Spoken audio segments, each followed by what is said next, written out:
इधर मिल जाते हो सर, भागो।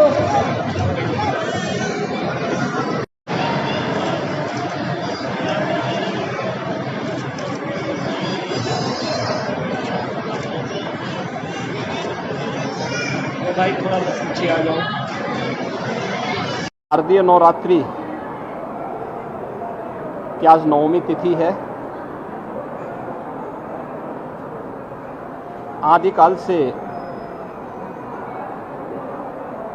भारत की सनातन धर्म की परंपरा वर्ष में 2 बार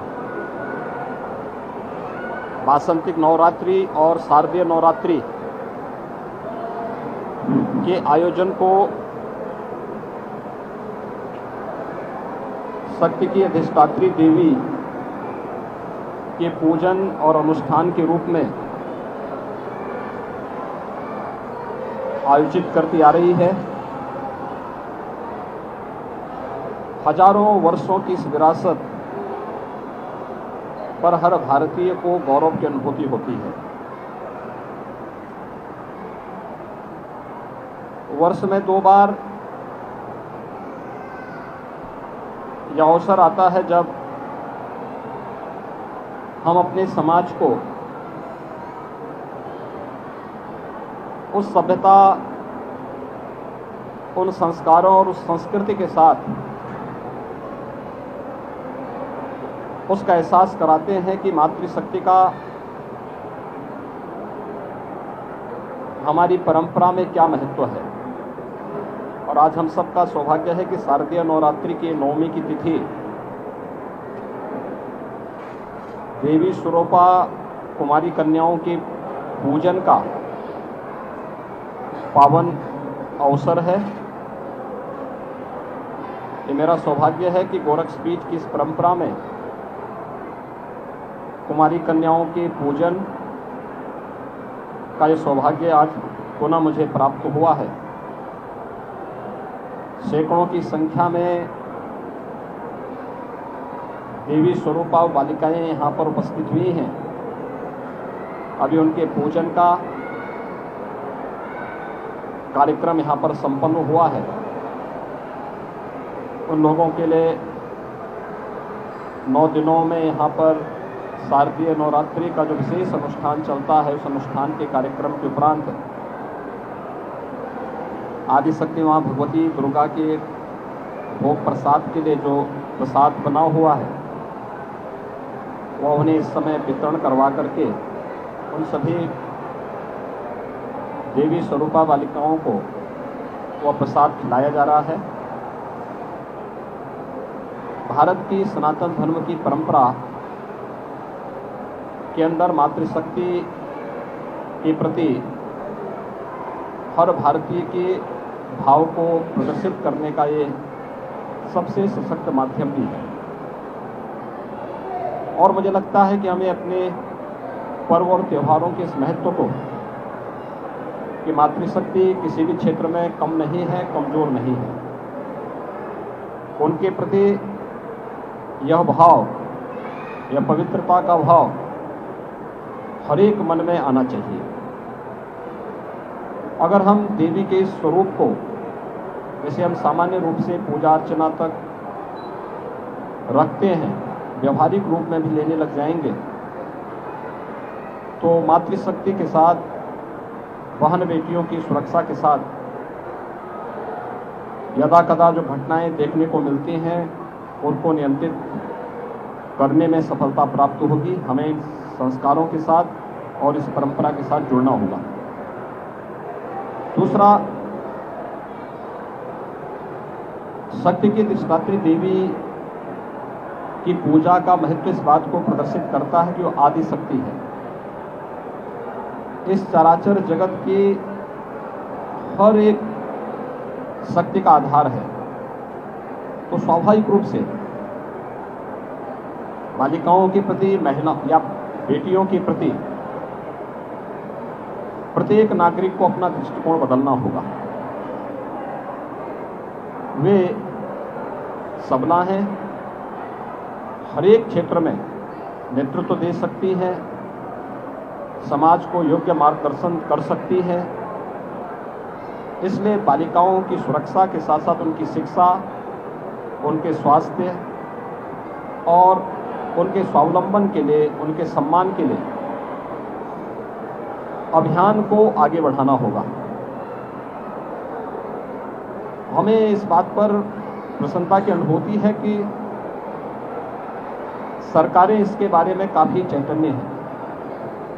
प्रधानमंत्री मोदी जी ने बेटी बचाओ बेटी पढ़ाओ के माध्यम से जो अभियान प्रारंभ किया, वह बेटी को बचाओ के लिए भी है और बेटी को पढ़ाने के लिए भी है। एक बेटी बचेगी, एक बेटी पढ़ेगी तो वह समाज में सम्मान और समाज में स्वावलंबन के मार्ग का अनुसरण स्वयं करती हुई दिखाई देगी। समाज की चैतन्यता उसे आगे बढ़ाने में मदद करेगी। मातृवंदना का कार्यक्रम या बेटियों की सुरक्षा के लिए चलाई जाने वाली तमाम ये कार्यक्रम हमें इस दिशा में एक नई दिशा प्रदान करते हैं। प्रदेश सरकार ने भी इस दिशा में बहुत सारे कार्यक्रम उठाए हैं। खासतौर पर मुख्यमंत्री कन्या सुमंगला योजना, जिसके माध्यम से बालिका के जन्म से लेकर के स्नातक तक की शिक्षा के लिए फ्री एजुकेशन के साथ ही उन बालिकाओं के लिए 15,000 के पैकेज की व्यवस्था इस योजना के अंतर्गत प्रारंभ की गई है और 10 लाख से अधिक बालिकाएं अब तक इस योजना से आच्छादित हुई हैं। इसी प्रकार से प्रदेश के अंदर सामूहिक विवाह की योजना के माध्यम से भी उन गरीब कन्याओं की शादी के लिए जिनके अभिभावक इस योग्य नहीं है कि वे अपनी बालिकाओं की शादी करवा सकें, इस दिशा में भी एक प्रयास हुआ है, जिसमें अब तक लगभग 2.25 लाख बालिकाओं की शादी ब्याह के कार्यक्रम सफलतापूर्वक आयोजित हुए हैं। मिशन शक्ति का कार्यक्रम उत्तर प्रदेश के अंदर इसी अभियान का हिस्सा है। यह मातृशक्ति की सुरक्षा, उनके स्वावलंबन और उनके सम्मान से जुड़ा हुआ एक ऐसा अभियान है जो हर उत्तर प्रदेश वासी को जागरूक करने और इस पवित्र अभियान के साथ जोड़ने के लिए भी प्रेरित करता है। आज महानवमी का यह पर्व 9 दिनों तक आदिशक्ति माँ भगवती दुर्गा की पूजा के उपरांत देवी स्वरूपा उन बालिकाओं के उनके पूजन का, उनके अनुष्ठान का और 8 दिनों तक माँ भगवती दुर्गा को जो भी भोग प्रसाद लगा था वही पकवान आज उन बालिकाओं को यहाँ पर प्रसाद के रूप में ग्रहण करवाया जा रहा है। 9 दिनों तक नवरात्रि के इस कार्यक्रम के उपरांत कल विजयादशमी का पर्व है।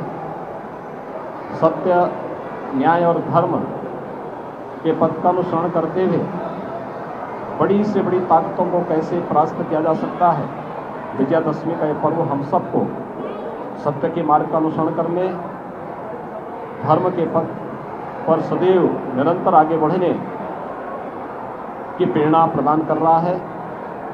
सत्य और न्याय जहाँ होगा, धर्म जहाँ होगा, वहाँ विजय अवश्य होगी। विजयादशमी का यह पर्व भी हम सबको इस बारे में एक नई प्रेरणा प्रदान कर रहा है। मैं शारदीय नवरात्रि की पूरे प्रदेश वासियों को हृदय से बधाई देता हूँ, अपनी शुभकामनाएं देता हूँ। शारदीय नवरात्रि के उपरांत कल विजयादशमी का पावन पर्व होगा। मर्यादा पुरुषोत्तम भगवान श्री राम का रावण पर विजय, अधर्म, अत्याचार और अन्याय के प्रतीक रावण पर विजय के प्रतीक स्वरूप सभी सनातन धर्मावलंबी आयोजन को हर्षोल्लास के साथ मनाता है। और कल विजयादशमी के इस पावन पर्व पर भी मर्यादा पुरुषोत्तम भगवान श्री राम के विजय की इस पावन पर्व को पूरे भारतवासी उसी श्रद्धा और सम्मान के साथ आयोजित करेंगे। मैं इस अवसर पर विजयादशमी की भी हृदय से मंगलमय कामनाएं सभी प्रदेशवासियों की प्रकट करता हूँ। मुझे विश्वास है कि शारदीय नवरात्रि और विजयादशमी का ये पर्व पूरे प्रदेशवासियों को सत्य, न्याय और धर्म के पथ पर चलने की प्रेरणा प्रदान करेगा। धर्म का वह पथ जो हमें हमारे कर्तव्यों के प्रति निरंतर प्रेरित करता है, प्रोत्साहित करता है, उस पथ का अनुसरण हर प्रदेशवासी करेगा। इस विश्वास के साथ पूरे प्रदेशवासियों के प्रति शारदीय नवरात्रि और विजयादशमी की हार्दिक बधाई और शुभकामनाएं।